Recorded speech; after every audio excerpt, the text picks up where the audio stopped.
Now, we'll move right on to our first plenary session, which will be led by Kyung-hwa Kang, the former Minister of Foreign Affairs, Republic of Korea. This distinguished panel will focus on providing an overall view of the current state of the SDGs, what we have accomplished, what we have not, and why. Minister Kang?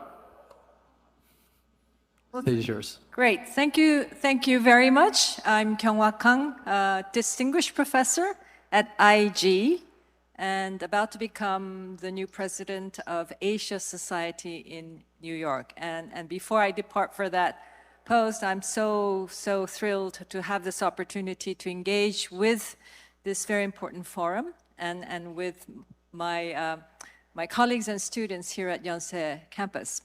I think the opening speeches, the congratulatory speeches, the keynote speech, and the previous panel led by our great leader, former SG Ban Ki-moon, really gave us the global context, the enormous challenges that we live in, but still keeping up the hope and keeping up the momentum to stay with the SDGs.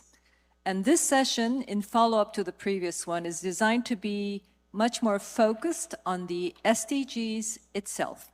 And I'm so glad that we have 4 excellent panelists to look at the SDGs, how it has been evolving over the past few years, where we are currently, and then where do we take this in the future directions that enables us to stay focused on this global goal that is designed to take humanity to the next level.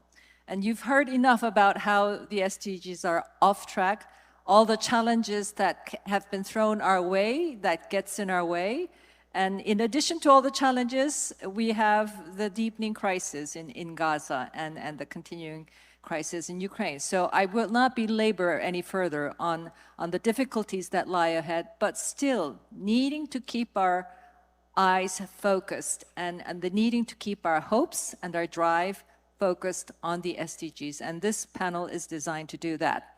I'm delighted to have my former colleagues from the UN system, Oliver, Lacey Hall, Jamila Mahmood, the DG of the Korean Foreign Ministry, whose work is about the SDGs, not just here in Korea, but in support of the global SDGs and abroad. And also linking by video is David. Thank you so much, David. David McLaughlin, who's the Regional Director for the Asia-Pacific region for the Development Cooperation Office that is led by the Deputy Secretary General. He is in Bangkok, and he is here not to talk about his work as itself, but to talk about the case in Thailand, because our initial plan was to have the resident coordinator in Thailand, Geeta, to be here with us today, but unfortunately, her father has passed away 2 days ago. So she's very much involved with her family affairs, and I'm sure all of us wish her through great sympathies and condolences through these difficult times for her and her family. But very delighted then that David could step up to the plate and make her presentation for us.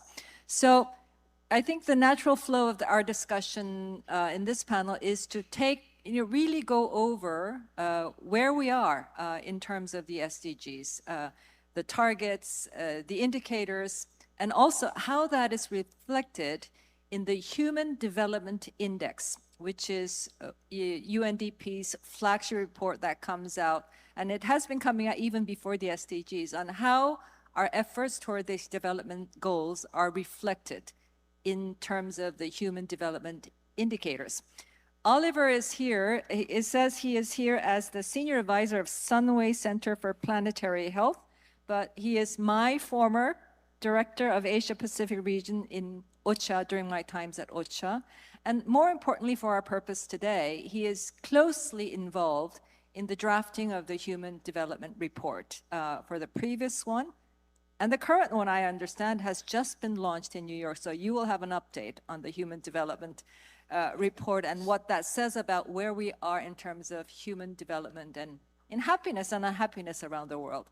And after that, we will go to country-level cases in Thailand, in the Republic of Korea, and lastly but not last, Jamila will give us a way out, a clear-eyed way out, a direction that we can all look towards to keep our hopes on the SDGs alive.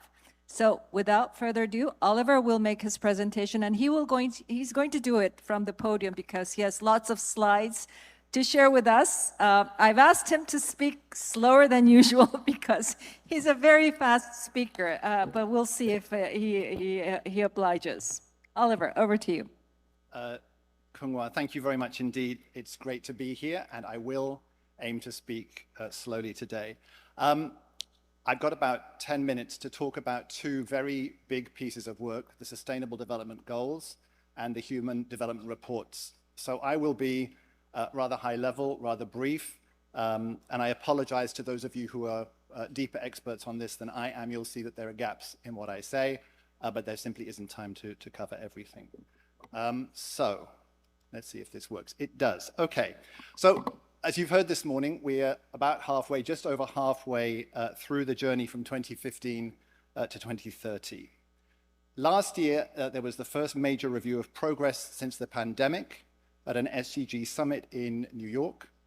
In 2019, before the pandemic, we were on track for some of the goals, but 2023 was a great deal less positive. For food security, climate action, and protecting biodiversity, perhaps the three most significant challenges for our health and the health of the planet, we're still moving in the wrong direction. The pandemic and the highest levels of state-based armed conflict since 1945 have massively contributed to the difficulties. In 2021, the number of refugees and IDPs around the world was the highest on record at 89 million people. And wheeling back to the previous session, it's just interesting to note that while we are suffering from a cost of living crisis and relative increases in poverty and deprivation, global military expenditure just topped $2 trillion a year. And you'll recall from the earlier session that $4 trillion a year is the current gap in the financing requirement for SDG implementation. That $2 trillion a year is about $250 for every single man, woman, and child living on the planet. The slide is pretty simple, I think. Red denotes stagnant or going backwards. Orange means we're either moderately or severely off track, and green means that we are on track. The gray indicates insufficient data, which is quite a worry given that we're 7 years in and we're still not able to tell the story in a period where so much knowledge is available. So that's kind of the less good news. Some better news, and despite the gray areas in the previous slide, we're all much more aware of the goals than we were back in 2015.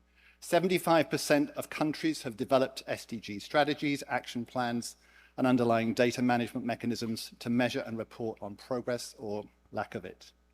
The goals have a really strong brand identity. You saw the badge that Robert Orr was wearing. Everybody knows those colors and that badge. And they're being used, the goals are being used as a basis to cajole, to encourage, to pressure governments, the private sectors, and others to align with the goals and their primary focus on sustainability. And as Amina Mohammed said in her introduction, the meeting in September agreed that there are 5 key areas for urgent and accelerated action upon which there were agreement in those last 6 years before 2030. Firstly, to recommit to accelerated, sustained, transformative action to deliver on what the goals promised back in 2015. Secondly, to advance policies, especially for poverty eradication, reducing inequalities, fixing our relationship with nature, advancing the rights of women and girls, and addressing vulnerability through empowerment. Thirdly, strengthening national and subnational accountability for institutions to actually implement the goals. And as we heard just now, countries that are more fortunate need to put the resources in place to help those who are less fortunate to achieve the goals. And support must be provided to the multilateral system to play its vital role. So that's kind of that's the macro picture of where we are right now. The UN Development Programme issues, as you know, a regular human development report. And the most recent one, or the second most recent one, which was issued in 2022, shows that not only is the planet in trouble, but we're also in trouble, that feelings of distress are rising since the pandemic, and we need to figure out why we're quite so anxious. And UNDP's analysis is that there's a series of colliding uncertainties which we're finding it very hard to manage. We're faced with irregular uncertainties that societies have learned to cope with, but mixed with these are several new areas of difficulty or uncertainty. And we talked about them already this morning, but I'll repeat them. The broader destabilization of the planet and its systems by human actions. Secondly, the quite abrupt changes that we're seeing now, which are being wrought upon us to try and address some of these human-induced challenges. Industrial revolution type change, but at breakneck speed. And thirdly, and very eloquently discussed in the previous session, political polarization, fed to a great extent by social and mainstream media, where humanity is finding it harder and harder to agree on how to deal with things of consequence as we retreat into our logarithm-induced echo chambers. The data shows that stress levels are on the rise across populations all the way around the world. The Human Development Index has fallen in 2021 and 2022. Now, while some of this is attributable to the pandemic, there are other factors, and the road to recovery will be nowhere near as quick as the reversal. Mental health orders are on the increase, and this was before the pandemic struck. And as I've said, we're seeing this significant rise in mistrust, in polarization, partly driven by feelings of insecurity, as those with more radical views are finding it easier and easier to broadcast their messages and sow seeds of discontent. Democracy is under stress. Disagreement is rife, and discourse is hardening and becoming less and less considerate. Sharply different political views are chipping away at the fabric of our societies, enabling autocratic leadership and providing space for those who want to take advantage of this uncertainty complex to feel bolder in doing so. But as we transform, as we must, there's also the opportunity to embrace change positively. Rather than fearing artificial intelligence, for example, provided we harness its capacities correctly, it can help us to transition. Predictive capacities around managing climate change are a case in point. Beyond AI, we also need to look at what the pandemic and other big events are teaching us about our societies. With populism comes a desire that things go back to the way that they were, but that's proving simply impossible. Social protection, for example, was fundamentally changed by the pandemic, and we learned to behave in new and different ways.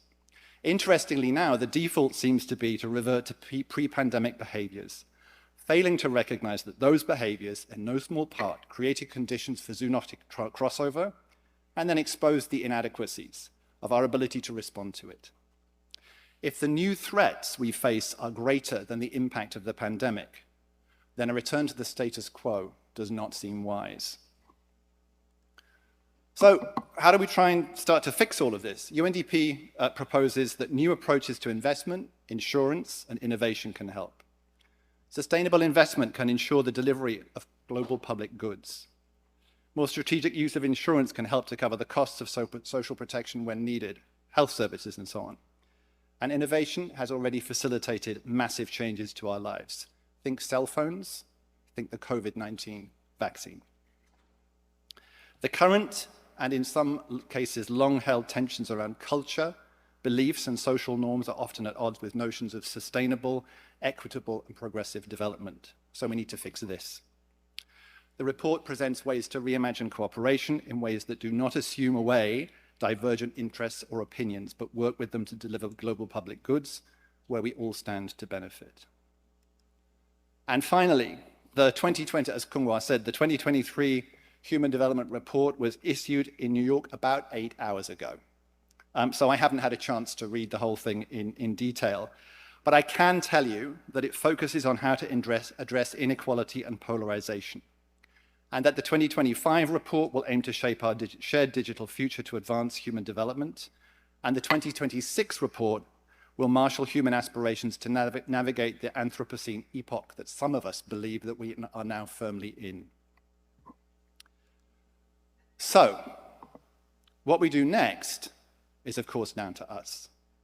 We have to go further and faster than we have done previously in human history. Previous transformations in general have helped to improve standards of living for the human race. But the next transformation, the one that we are in the midst of now, has to be one which is not only about us, but also about this planet that we are lucky enough to call home. We have the tools and we have the framework in the SDGs. We must now have the will to rethink the systems. Thank you.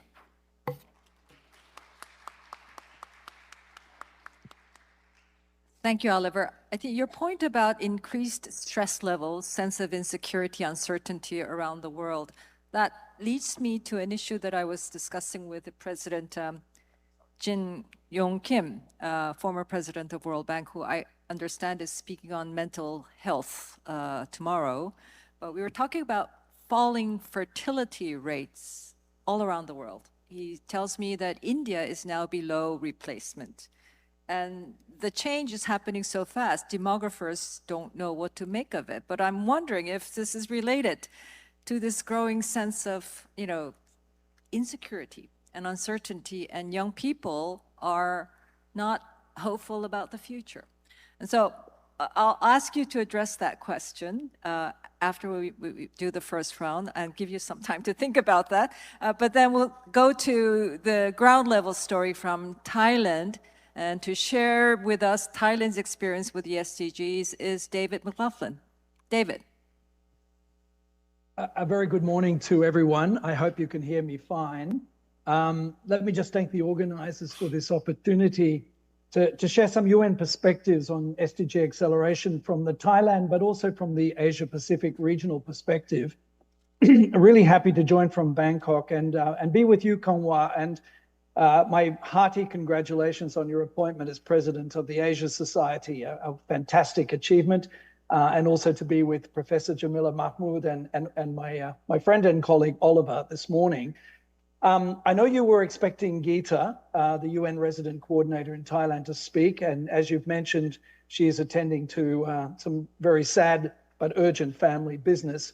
But I would take this opportunity to perhaps share with you also the broader perspective on SDG acceleration within the broader Asia-Pacific region, and why the UN development system reform of the Secretary General is becoming a game changer in making the UN more fit for purpose in delivering on SDG achievement in not just the Asia-Pacific region, but globally.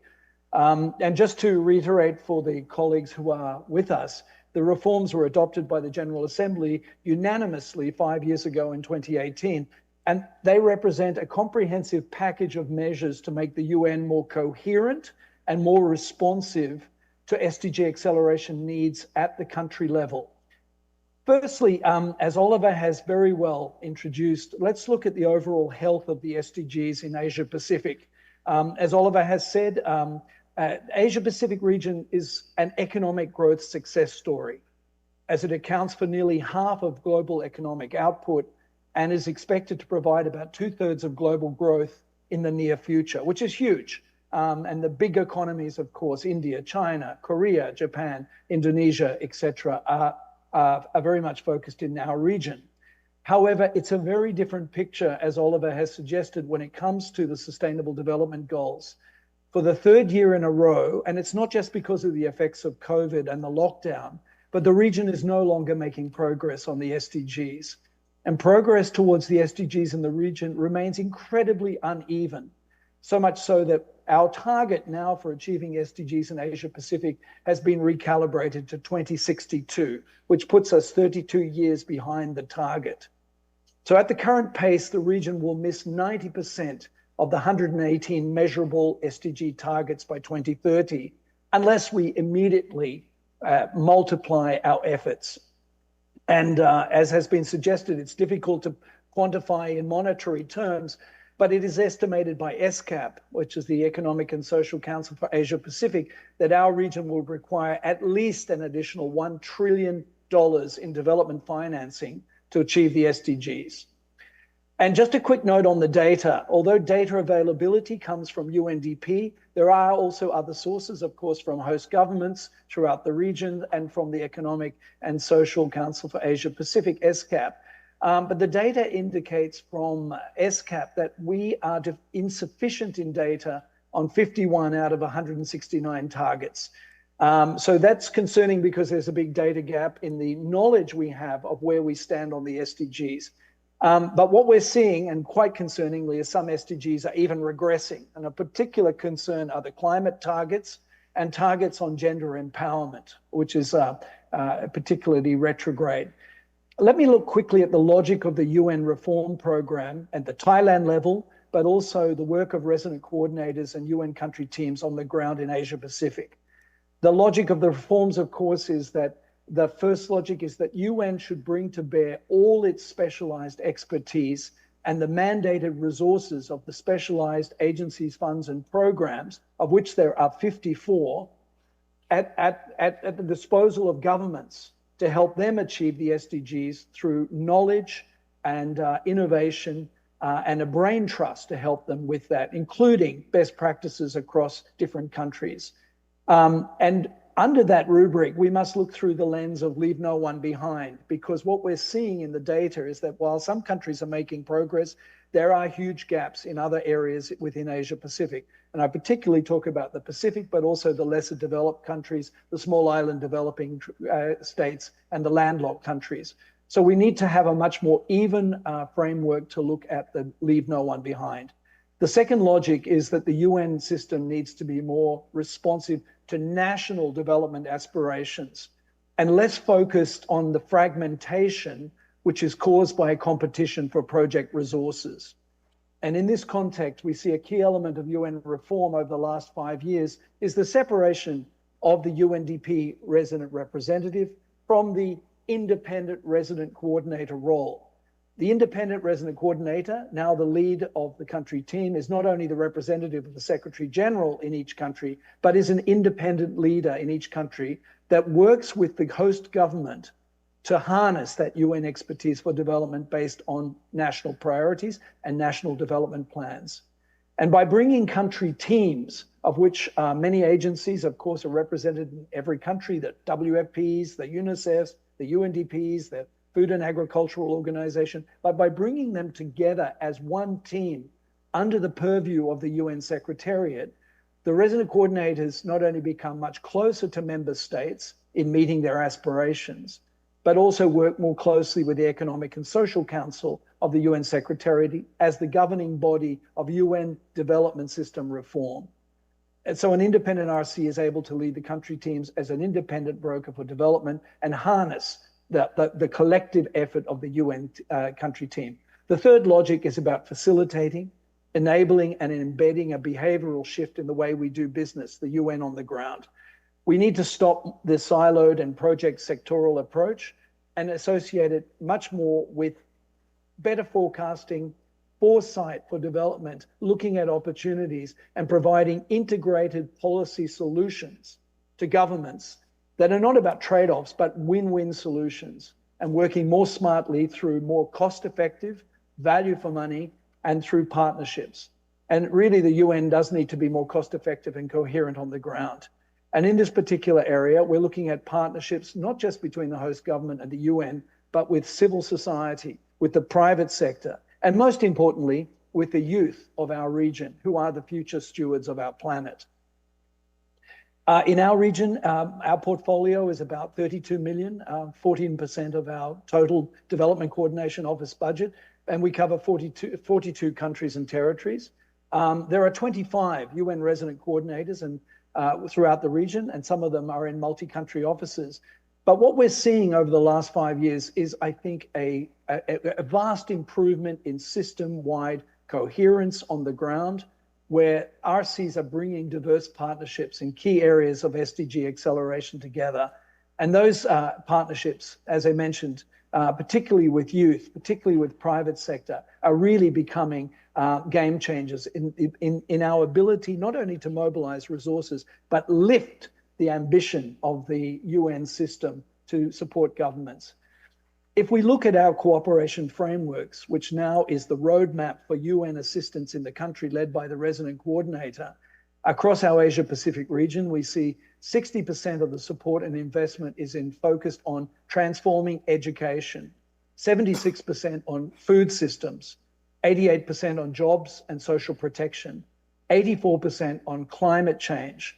Importantly, a new area where the UN is really ramping up its support is in digital connectivity and the digital transformation piece, including using artificial intelligence for development. But also, very importantly, because of pollution and the triple planetary crisis, the energy transition and how we green the economy in the work that we're doing. Let me just conclude by saying that the idea of coalitions of agencies working together around these common themes will make the UN more efficient and will make it more relevant on the ground. Geeta's presentation today would have shown today the power of RC's convening that brings in private sector in Thailand, very much on the issue of recyclable and greening the economy, which is in this country contributed to a 6.8% reduction in greenhouse gas emissions over the last 2 years. In Thailand, it's equipped 2.8 million young people, migrants and vulnerable communities, with digital skills so that they can be part of the economy. And 2.5 million informal workers have benefited from more social protection coverage through a social security fund, which has been stewarded by the UN. This year will be a defining year for the Sustainable Development Goals. The Secretary General will convene in September the Summit of the Future, a high-level event bringing world leaders together to forge a new international consensus on how we deliver a better present and safeguard the future. The aim of the summit is twofold: to accelerate efforts to meet our existing international commitments, but also to take concrete steps to respond to the emerging challenges and opportunities for SDGs. And just to mention finally, the Youth Summit will take place in April, led by the new Assistant Secretary General for Youth Affairs of the United Nations, the youngest appointment of a senior official in the UN system. And we are expecting that youth from around the world will also be coming to the Trusteeship Council in New York to be talking about how youth can drive forward the ambition on the SDGs, because they are an integral part of not only the future, but also the success of the SDGs. Let me thank again Kang Wah for inviting me, and to the other panelists, and I will end here. Thank you very much for your attention. Thank you very much, David. The audio from the podium wasn't good, so I had a hard time understanding, but I'm hoping that it was much better for the audience. But David, you lay out how the UN system is gearing up in support of, has geared up in support of countries to deliver on the SDGs. And I was about to ask, so what has that meant concretely on the ground for the people of Thailand? And you gave some excellent examples, such as on the recyclable initiative and the greening of the economy, and that leading to a 6% reduction in emissions. That's remarkable. And we want to hear more success stories about like that, because we tend to hear and amplify the negative stories, but there are these excellent examples that can be a lessons learned to replicate in other countries. So David, I want you to think about what lessons from Thailand, or maybe the Asia Pacific, good or bad, would you like to share as being critically important for other countries to learn from? And we'll give you an opportunity to answer this question.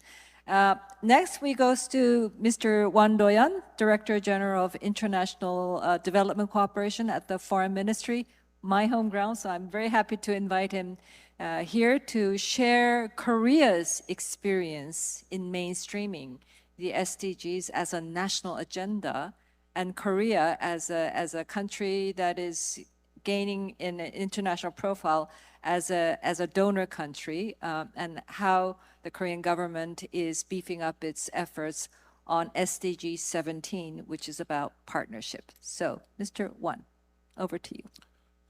Good morning, everyone. Thank you, moderator, for giving me the floor. I'm humbled because I'm speaking in front of my former boss, Minister Kang, who is perhaps one of the most popular celebrity, not only in the foreign ministry, but in the UN system as well. I also wish to thank all the my previous panelists for their insightful presentation. Today I wish to give some overview of the efforts by the Korean government on the SDG implementation. as everyone said, we only have like 6 years until 2030, and yet we are seriously off track. And last summer was the hottest summer in the history, yet carbon emission was the highest in the history as well. As Minister Cho said during his speech, this year will be a very important year as we have a lot of important opportunities, including the Summit of the Future in September and the negotiations on financing for development, among others. Our government is taking SDGs very seriously. Korea continues its effort for the SDG implementation, both domestic front and international front. On domestic front, Korea initiated institutional reforms aimed at expediting domestic SDG implementation. Notably, Korea came up with a new legislation, the Framework Act on the Sustainable Development, which was enacted in 2022. Under this new framework, the Committee of the Sustainable Development directly operates under the supervision of the Presidential Office, whereas previously was the Ministry of Environment who was responsible for SDG implementation.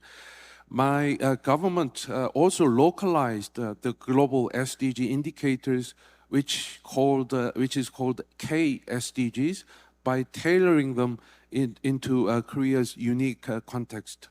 This involved an extensive collaboration with the civil society, academia, to develop tracking Korea's SDG progress.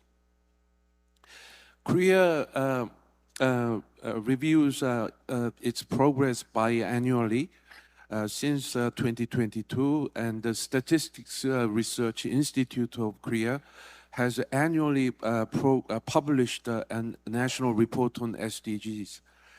On the international front, Korea is also making efforts to strengthen the global partnership for sustainable development under the vision of SDG 17.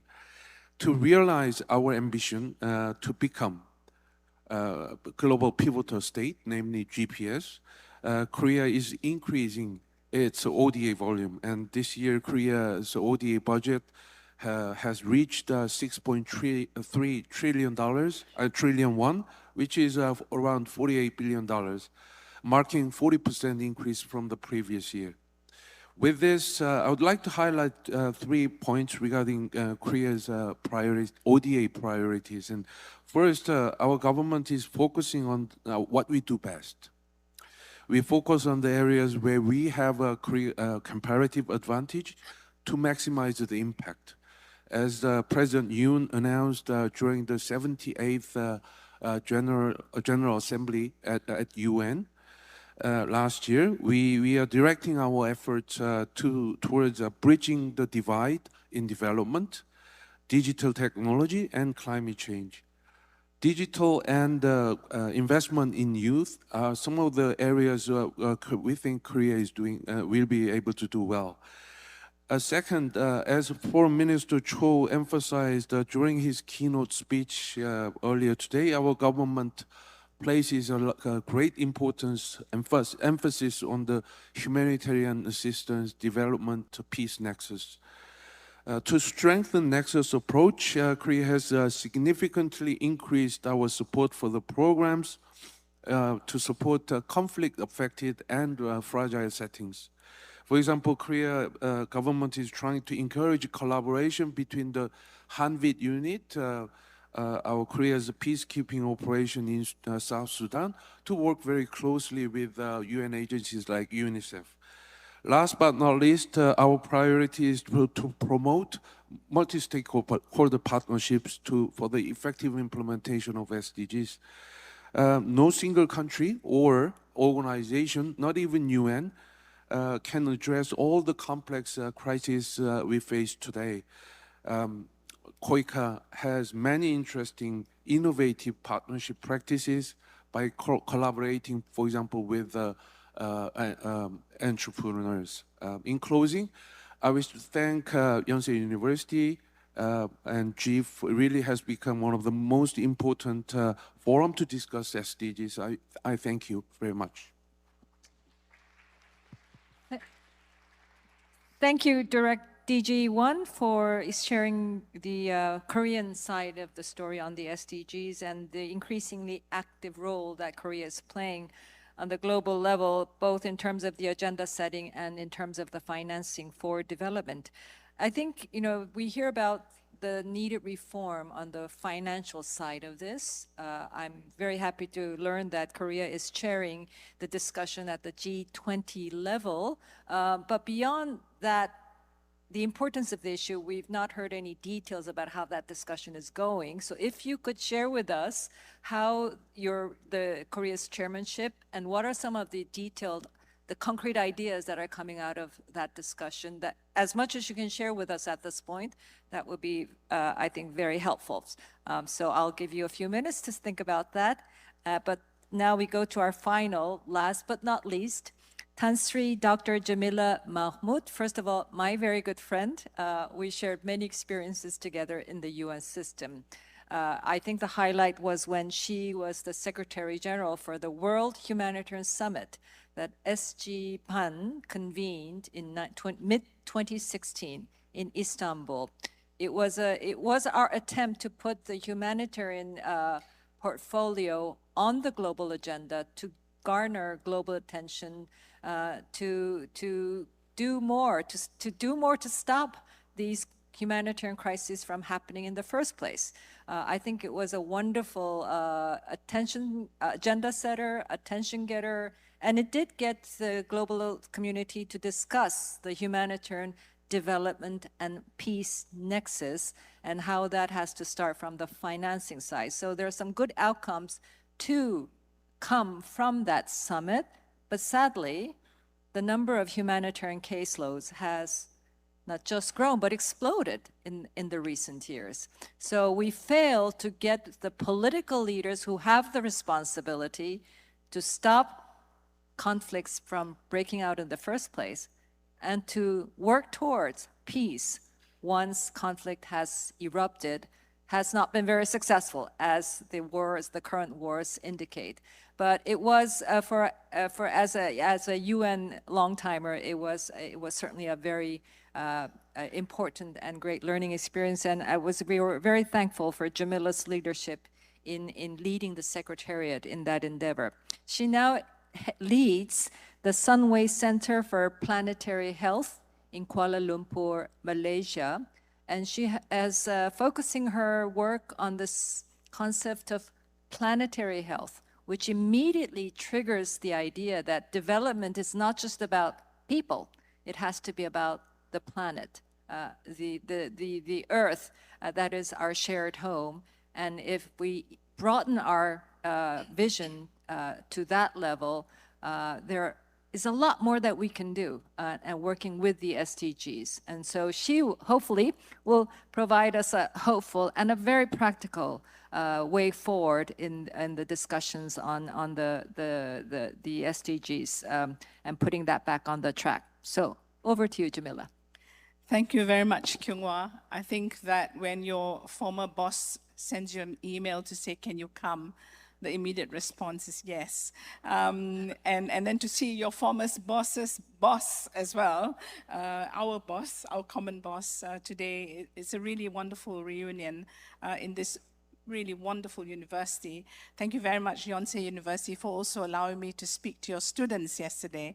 I've never seen, so many good questions coming from young people during the session. So I'm going to maybe take 2 steps back before SDGs.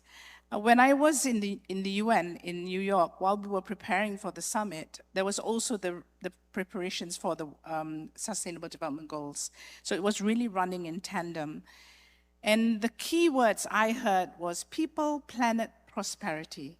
And that was what I remembered from my early days with the SDGs. It's people, planet, prosperity. And sometimes we forget a little bit about the planet. So around 2009, a group of scientists came together and said, If the planet is going to be fundamental in our peace, our prosperity, our health, what are the limits? What are the safety limits for our planet? And Johan Rockström from the Stockholm Resilience Center led a team of scientists and then developed what is called the planetary boundaries. Now, I cannot do justice in 7 minutes on the work that was done, but I really urge you to download, Breaking Boundaries on your iPad or any device you have and watch it on a long flight home or whenever you have time, because it tells the story even more compellingly than I can. But what it is a set of indicators, a set of parameters that may be measurable. And indeed, out of the 9 planetary boundaries, we know 8 are definitely measurable. 1, there are proxy measurements. But we will see that if we are to be in a safe planet, then we will have to be in that green zone, the safe operating space. When I started the Planetary Health Center 2.5 years ago, only 4 of these boundaries were crossed. By last year, barely a year after, a year and a bit, 6 have already been crossed. So we have really damaged the planet. And I say we because it is really human behaviors and the action that we take.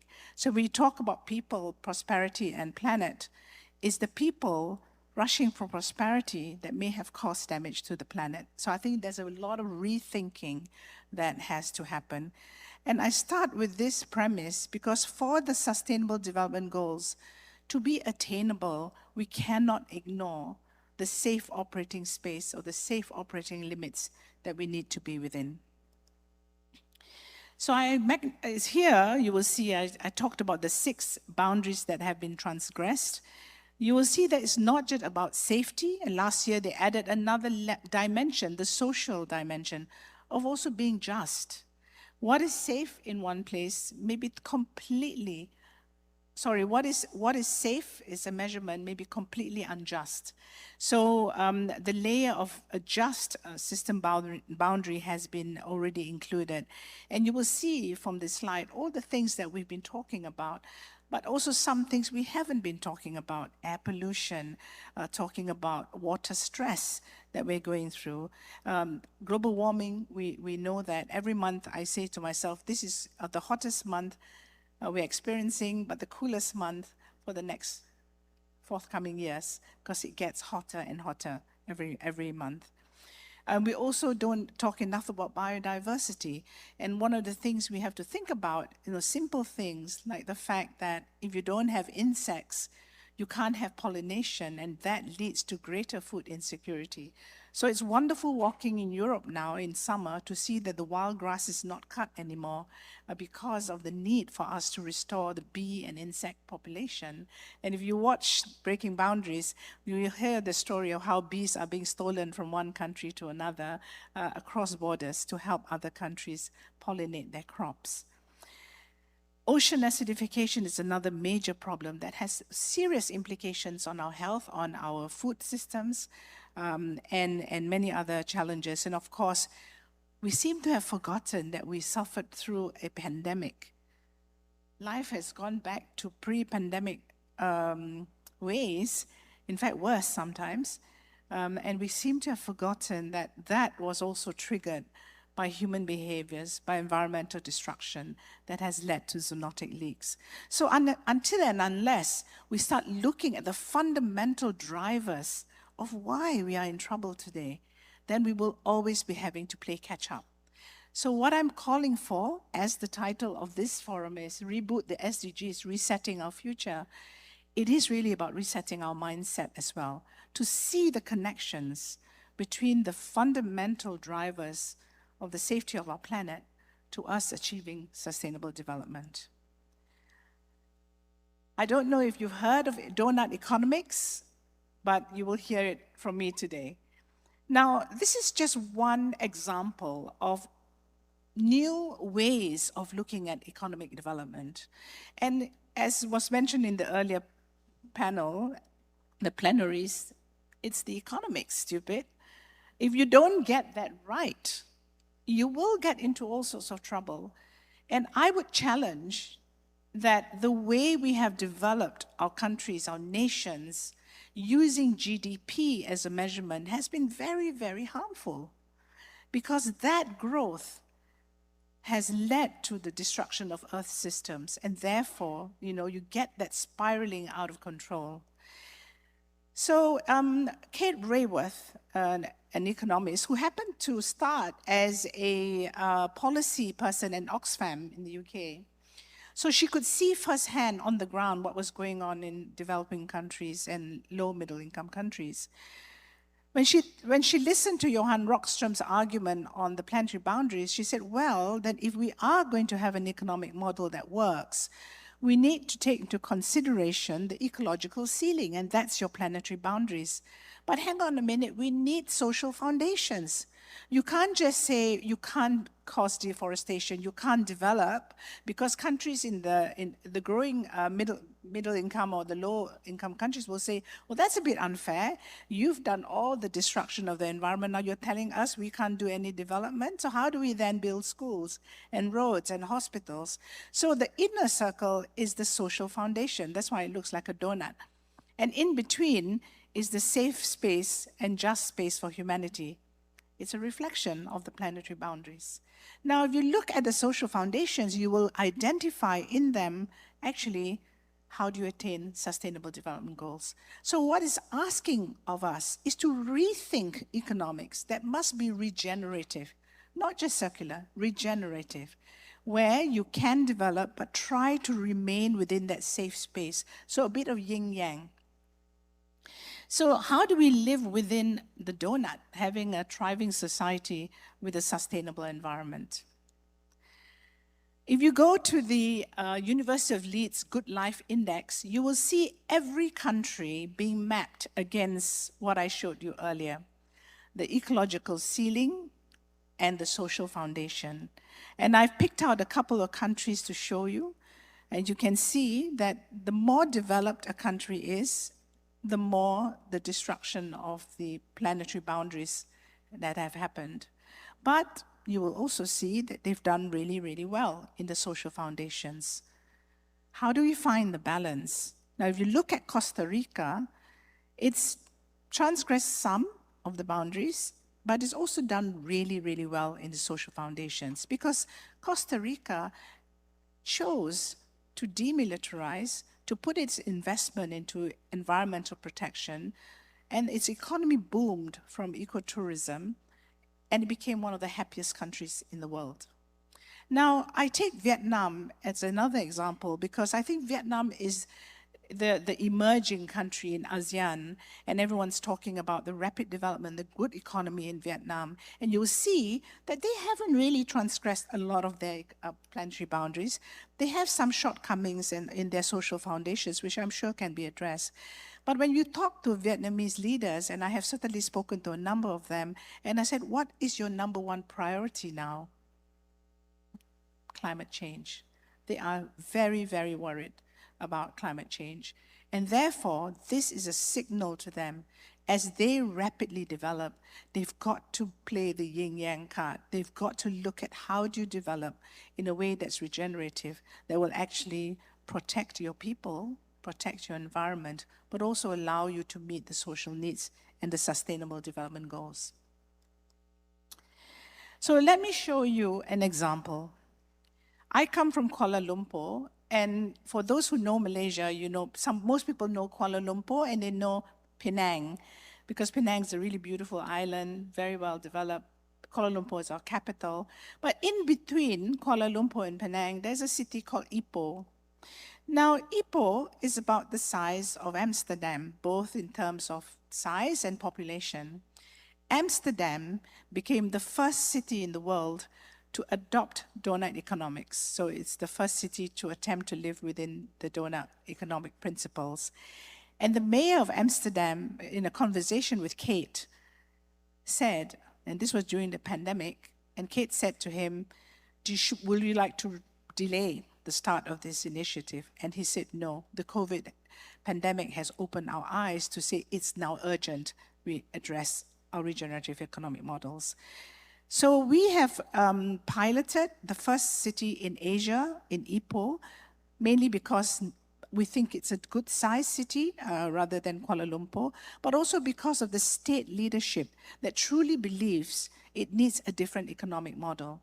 Why? Because Ipoh, as I said, sandwiched between Kuala Lumpur and Penang, is actually one of the slowest growing economies in Malaysia, despite the size of the city.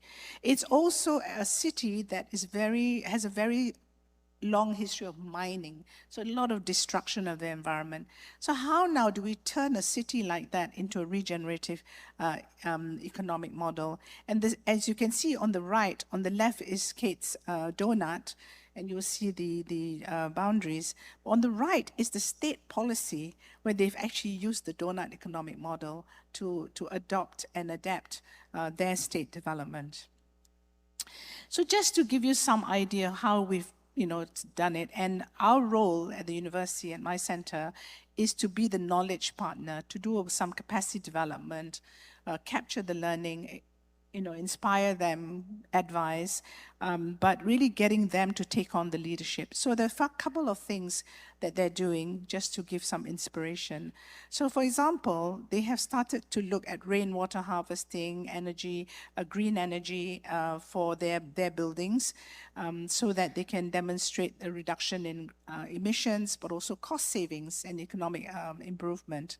Secondly, how do you now turn former mining sites into ecotourism centers? So really turning it around from destruction to a thriving ecotourism center. And you can see, looking at the photographs, it's very green, very beautiful lakes, but actually they were former mining lakes, tin mining lakes.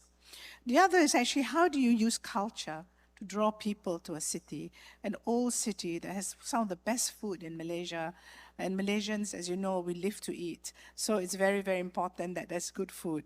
But also the culture, the very mixed, multiracial culture as an attraction. So really looking at how do you develop as a city, how do you catch up, but in ways that don't destroy, that will actually create more opportunities as well.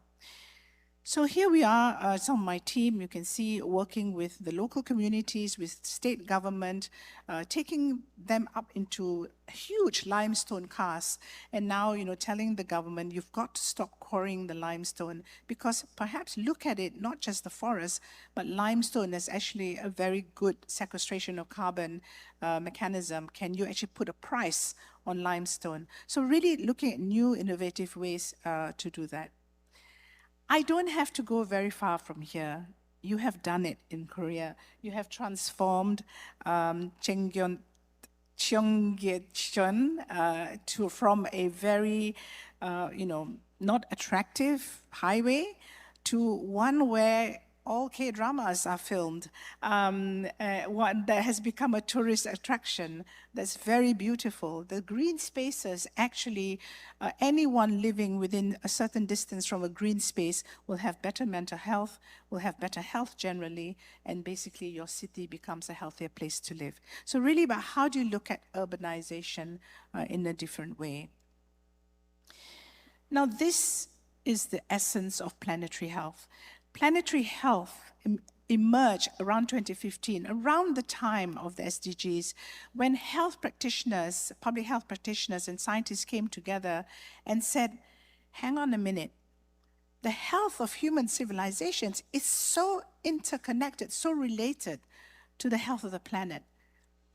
So if you want to be healthy as humans, as all human or all living things on Earth, the planet has to be healthy. It's a direct correlation.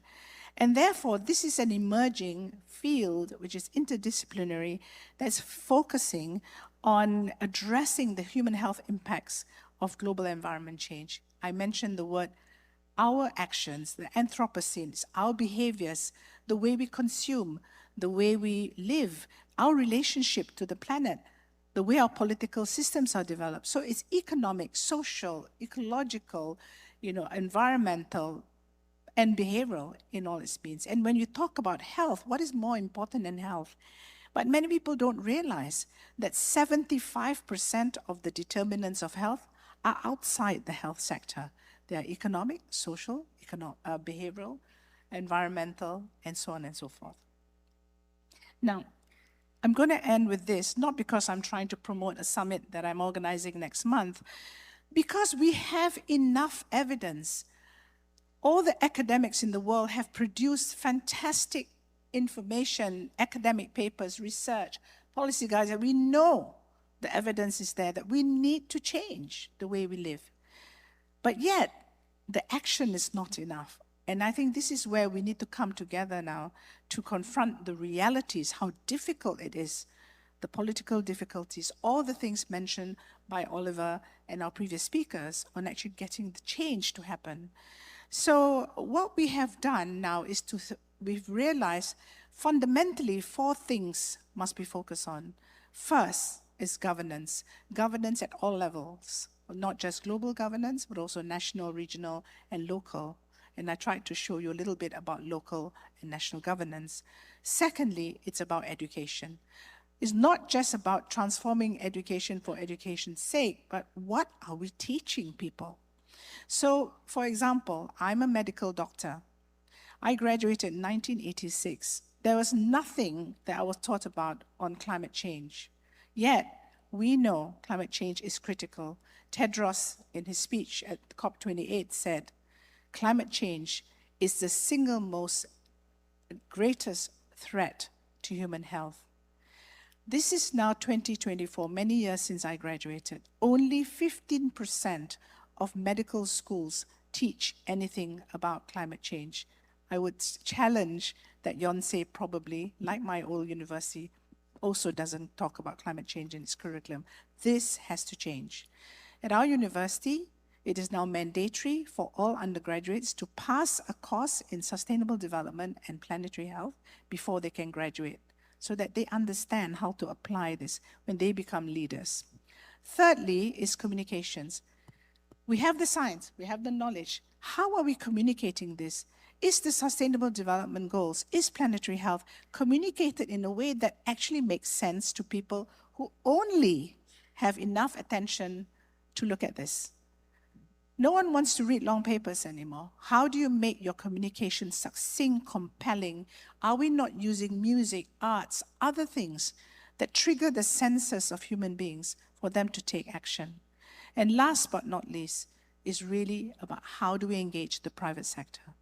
So, Kyung-hwa, I tried to give you a little bit of hope, but also I hope trigger this mindset change that must happen, because it's not just about looking at the goals and sustainable development goals. They're so important. They must be the vision that we, even though we cross 2030, it doesn't matter. We want to get there. But until we address the underlying drivers and recognize we need a multi-systems approach, break the silos, only then we will be achieving the sustainable development goals. Thank you. Thank you, Jamila. Thank you for a very sobering in a way, because we're talking about the planetary boundaries of how much human development can aspire to, but also some very concrete example on how we must strive towards that goal.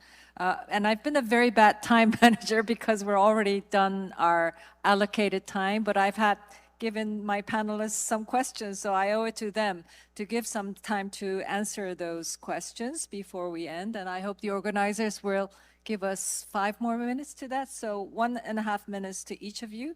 And Jamila, I want you to end on telling us how is this going to feed into the SDGs Summit of the Future as our concluding remarks. So Oliver.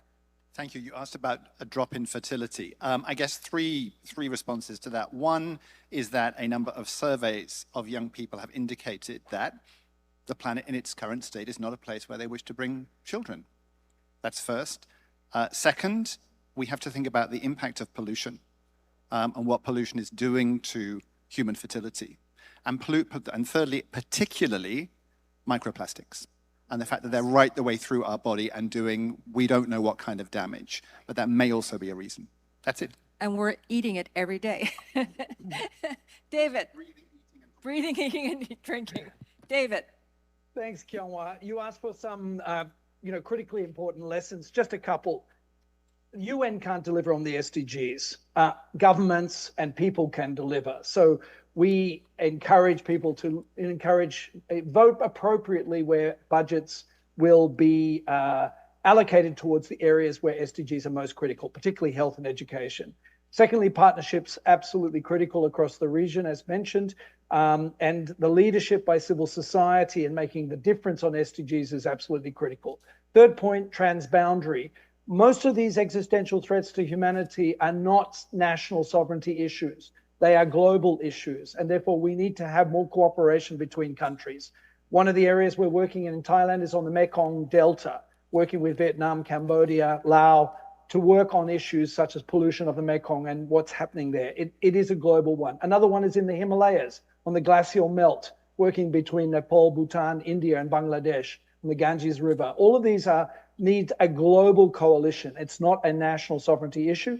Fourth point is youth, absolutely critical for the future of the planet.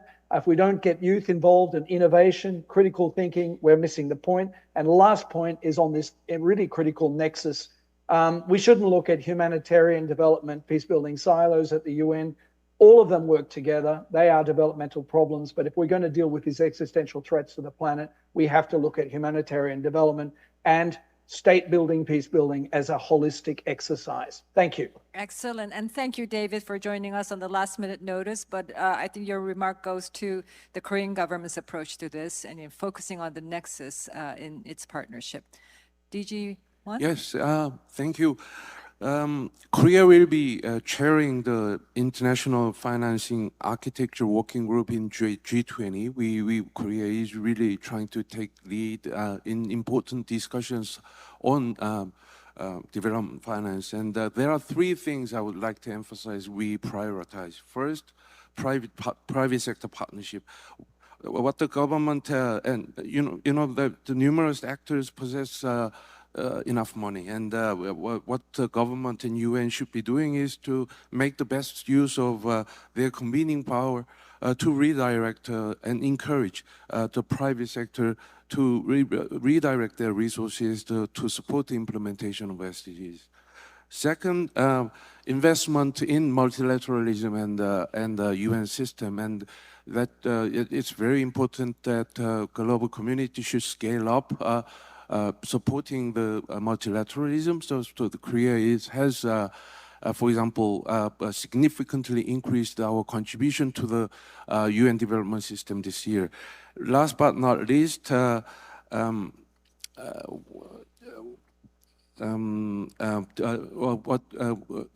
has a lot of experience to share when it comes to domestic resource mobilization. We had a very successful tax reform, which contributed a lot during the Korea's development processes. I will stop here. Thank you. Thank you, Dee-Jun. And last but not least, Jamila, you have the final word. Yep. I think everyone has already sort of answered the question you asked about the Summit of the Future. I think the Summit of the Future is a great opportunity for us to press that reset button or press the accelerator. But I think one of the areas that I feel very strongly about is that we need to get young people on stages and speaking out, because I think that we're talking about the future without the future actually showing us the way. I think that we need to listen better to young people and getting them on board. The 5 action targets from the Summit of the Future, the last one is about restoring trust. And that's so difficult in today's environment, but we must, maybe on that foundation, bring in this whole, I think, the planetary health approach, that mindset shift, the need to realize that we're all dependent on each other, the planet and human beings as well. So we hope to keep pushing. I think the Human Development Report clearly spelling out the dangerous changes of the Anthropocene is a very good place to start. Thank you, Jamila. And I'm so sorry that we didn't have the time to listen from the young partners in the audience, from the students at Yonsei. But this is all designed to empower you, to present ideas to you, to present what the challenges are, and to give you hope that you have a future where you can exercise your leadership to take us to a different level. And I think that was the message that SG-Pan tried to end with in the previous panel, and that's the same message that we want to end here. Here we are. We haven't done such a great job, but we are here to help you to take our global community and our home to a different place that is much more happier for humanity and the planet together. So on that hopeful note, I would like to end our panel discussion and thank our panelists, David, you in particular, Jamila, DG1, and Oliver. Thank you so much, and thank you for being here with us. Thank you, dear Minister Kang and panelists, for the very insightful presentations. Dear ladies and gentlemen, this was our first plenary that gave us a very critical view of the current state of the SDGs. And now it is time to take a break. We wish you now a nice lunch break and see you back here at 14 hours sharp for our next plenary session, which is all about Korea's mental health. Thank you.